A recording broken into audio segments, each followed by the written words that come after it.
Hello, everybody, and welcome to the latest episode of the Nobody Asked for This podcast. Not gonna brag, we're 3 for 3. 3 weeks in a row of me showing up. So, not to brag, I think in celebration, we're gonna take next week off.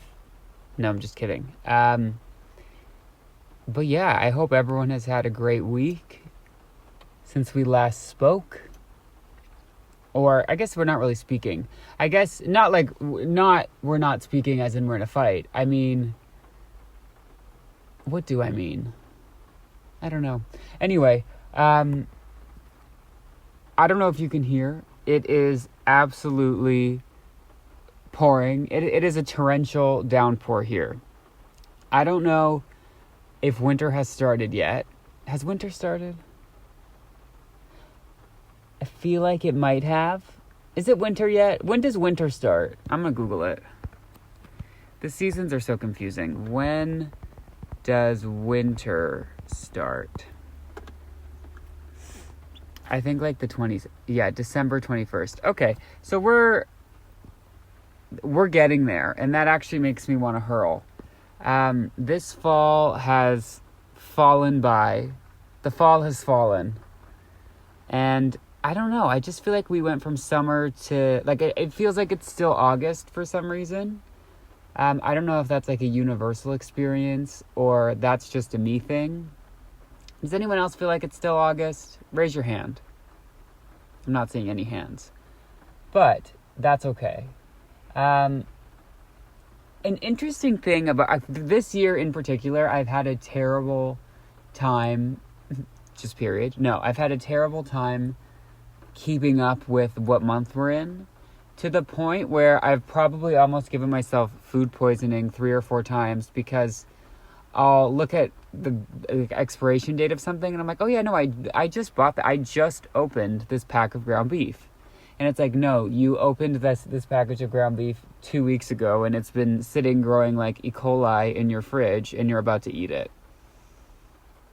I mean, reduce, reuse, recycle, but at some point it becomes like a food safe issue. And this is also the year that I technically got certified in food safety preparedness. So, clearly that worked. But yeah, anyway, I'm just sitting in my recording studio, also known as my car, and listening to the tip-tip-tap of the rain. I'm watching some birds fight over a scrap piece of bagel. It looks to be some sort of an everything bagel. I don't know who decided that we're calling it an everything bagel. Do you know what? I bet you there's not many podcasts on that. What is the history of the everything bagel? I do love a bagel, I have to say.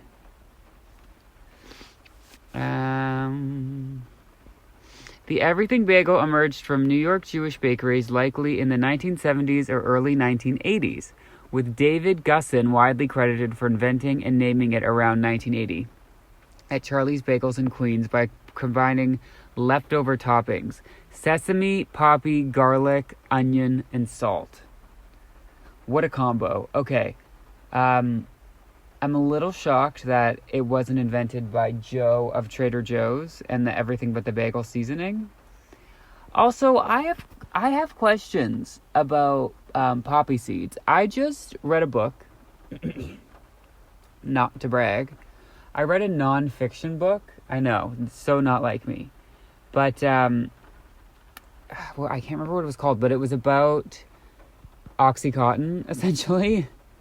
And I was shocked because apparently poppy seeds, are from a plant that is also where they get, it's like poppy seeds are pain medicine. I didn't explain that right because I don't fully understand it. But I think, certain pain medicines come from the extract of a poppy seed. So how is it legal for Costco to be making lemon poppy seeds muffins? Not to just call out Costco, but you can go to a bakery and get a poppy seed muffin. You can go get a poppy seed bagel. Does that mean that if I have everything but the bagel seasoning and then get randomly selected to do a drug test, I'm going to test positive for Poppy, like, I was shocked when I read this information, but then I remembered that I actually did know that because I watched Ozark, and there was like, they were growing, there was like a drug dealing character or a drug making character who like had a bunch of poppy seeds. I don't know details, okay? I'm surprised I even remembered that, but regardless, I'm a little confused how something, I mean, even the name, like poppy seeds, like it just seems so like light and delicate, and it's like fully a drug. Let's Google that. Poppy seed drug. Poppy seeds are derived from the opium poppy, the source of various opioid drugs, including morphine and codeine. Yeah, how is that? It's like when I found out that kombucha was technically alcohol. And I was like, well, then how is like this just being sold at Whole Foods? Like, that's extremely confusing to me. I have to say, I don't mind. I can get down with a kombucha from time to time. I don't drink it a lot, but I don't mind it. I'm a little bit confused. Like, I don't always know what I'm drinking. Which is not like a super safe feeling to me. Like, I do like to know like what's being ingested. Although I've eaten too much Taco Bell in my day to really claim like put a stake in that claim. Which, speaking of steak, like what is in their steak? I don't know. I don't think cows had anything to do with that. But yeah. The Food and Drug Administration is very interesting to me.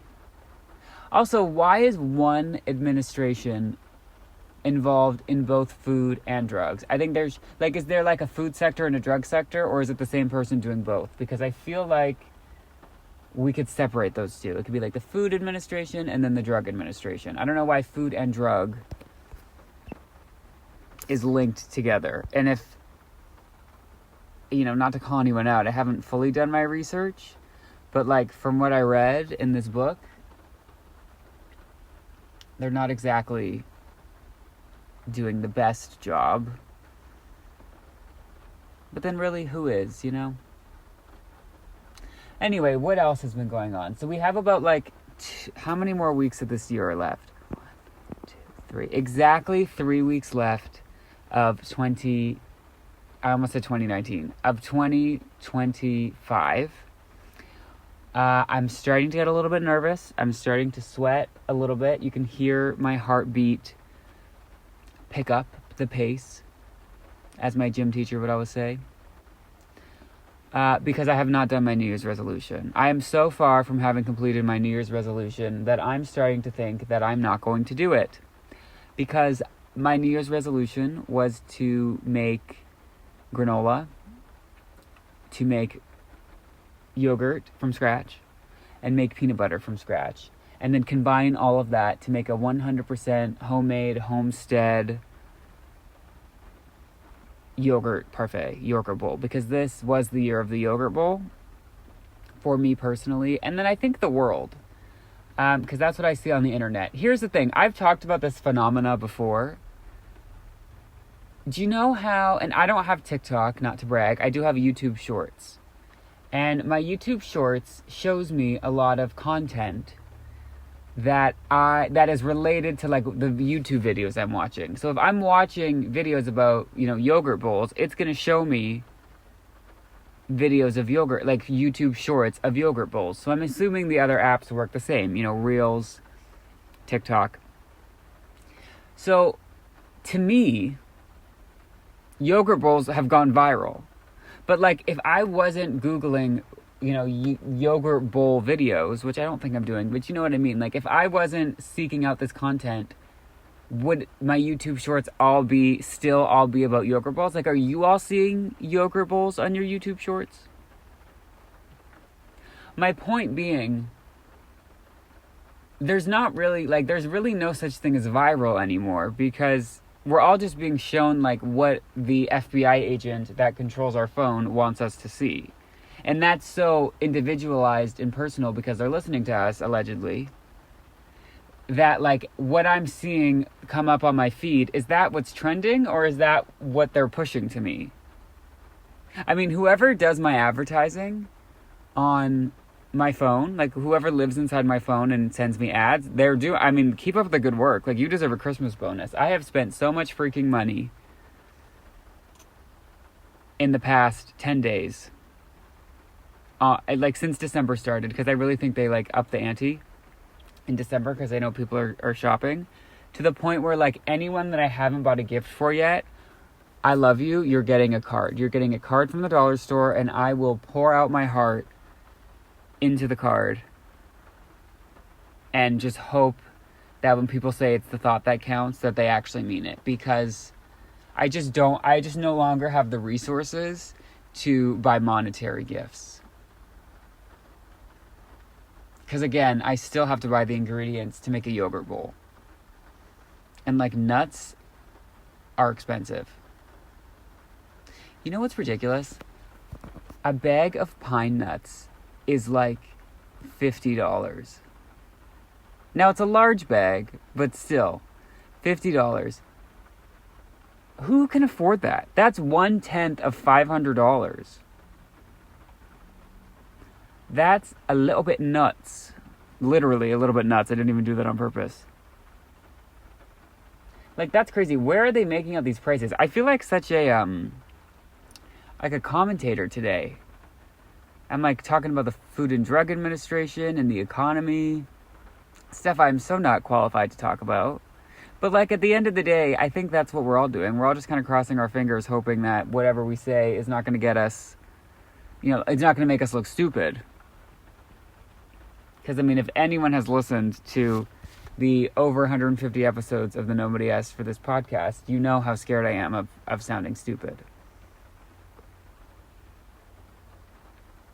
It doesn't concern me as much as it should that there are literally hours and hours and hours of me recorded just talking about nothing, like, on the internet, and like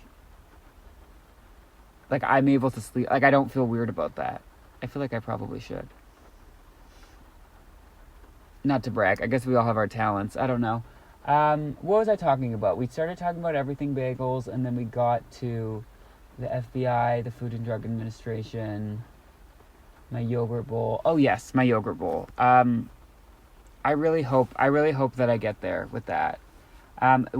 Where I go wrong is the yogurt. I feel like, because unfortunately you can't really make yogurt from scratch. You need to start it with yogurt. It's like sourdough starter.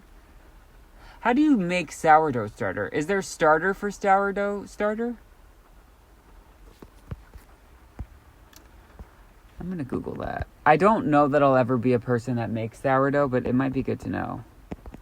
What is sourdough starter? Also, I don't really understand what sourdough is. A sourdough starter is a living culture of wild yeast and lactic acid bacteria in a fermented mixture of flour and water, used as a natural leavening agent like commercial yeast.